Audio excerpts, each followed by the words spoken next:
छात्राओं, आज हम सूचना एवं संचार प्रौद्योगिकी प्रगति की नई दिशा इसमें से संगणक की पीढ़ियाँ इस घटक की जानकारी लेने वाले हैं।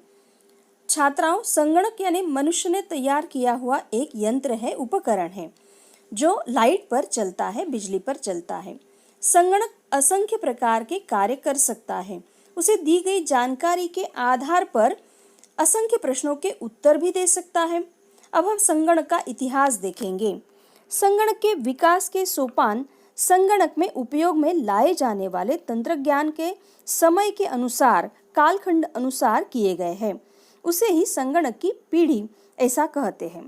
संगणक में समय समय पर बदलाव होता गया। संगणक यह संचार प्रौद्योगिकी का प्रमुख साधन है। उसकी निर्मिति से अब तक संगणक की 5 पीढ़ियां हैं, ऐसा माना जाता है। इस अनुसार पहले पीढ़ी के संगणक में वाल्व का उपयोग होता था। यह आकार में बड़े होते थे और उसके लिए बिजली भी अधिक लगती थी। ऊष्मा के कारण यह जल्द खराब हो जाता था। उसकी ऊष्मा कम करने के लिए एयर कंडीशनर का उपयोग करना पड़ता था, तथापि उसके लिए जगह और खर्च भी अधिक लगता था। अमेरिकन इलेक्ट्रिकल अभियंता जॉन प्रेस्पर एस्केट और जॉन माउचले, इन्होंने सन 1946 में इस संगणक की निर्मिति की। दूसरी पीढ़ी के संगणक में वैक्यूम ट्यूब की जगह ट्रांजिस्टर का उपयोग किया गया, जिससे पहली पीढ़ी के संगणक की अपेक्षा यह संगणक आकार में छोटा हुआ तथा उसकी गति भी बढ़ गई और बिजली भी कम लगने लगी। तीसरी पीढ़ी के संगणक में इंटीग्रेटेड सर्किट का उपयोग किया गया। हजारों ट्रांजिस्टर्स, कैपेसिटर्स और रेजिस्टर एक छोटे सिलिकॉन चिप के टुकड़े पर उत्कीर्ण किए जाते थे, यानी कुरेदे जाते थे, जिससे संगणक का आकार बहुत कम हुआ और उसकी गति अधिक गुना बढ़ गई और बिजली भी कम लगने लगी। चौथी पीढ़ी, इस पीढ़ी के संगणक में माइक्रो प्रोसेसर का उपयोग किया गया। इसमें मैग्नेटिक कोर मेमोरी के बजाय सेमीकंडक्टर मेमोरी का उपयोग किया गया। अनेक प्रकार के संगणक प्रणाली का उपयोग किया गया, जिससे संगणक का आकार कम हुआ और कीमत भी कम हो गई तथा संगणक की गति और स्टोरेज क्षमता भी बढ़ गई, जिसके कारण घर घर में संगणक का उपयोग होने लगा। पांचवी पीढ़ी, इस पीढ़ी के प्रोसेसर में 2, 4, 8 इतने कोर का उपयोग होता है।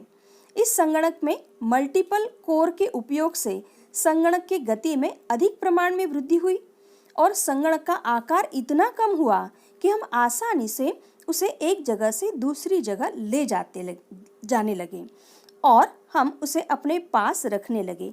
इस प्रकार से ऐसे संगणक की अगली पीढ़ी आई, वैसे उसका आकार छोटा छोटा होता गया और उसकी गति बढ़ती गई, जिससे संगणक का उपयोग करना आसान हो गया। संगणक उपयोगी क्षेत्र, मनुष्य में दैनंदिन उपयोग में अनेक क्षेत्रों में संगणक का उपयोग किया जाता है, जिससे समय की बचत होती है और काम में गलतियां नहीं होती और मनुष्य बल कम लगता है।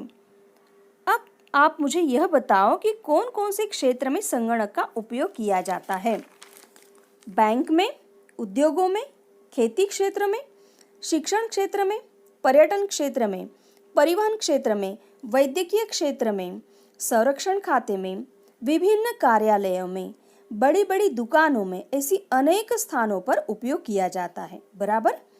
यातायात, संदेश वहन, पर्यटन तथा अनेक प्रकार की वस्तुएं खरीदने तथा बेचने के लिए भी संगणक का उपयोग बड़े पैमाने पर किया जाता है। अब हम संगणक का कार्य कैसे चलता है, इसकी जानकारी लेते हैं। संगणक की कार्य प्रणाली, आकृति देखो। आकृति में दिखाए अनुसार संगणक के 3 भाग होते हैं: input unit, processing unit, output unit. Input unit, संगणक को सभी प्रकार की जानकारी इस यूनिट के माध्यम से दी जाती है।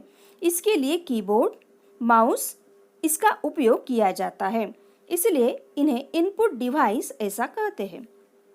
प्रोसेसिंग यूनिट, सीपीयू, यह memory unit, control unit, arithmetical logical unit, इन तीनों भागों से तैयार किया जाता है। इस भाग में मिली हुई जानकारी पर प्रक्रिया की जाती है। आउटपुट यूनिट, प्रोसेसिंग यूनिट में प्रक्रिया के बाद मिला जवाब आउटपुट को भेजा जाता है। इसके बाद वह हमें मॉनिटर या कागज पर दिखाई देता है, इसलिए मॉनिटर और प्रिंटर को आउटपुट डिवाइस कहते हैं।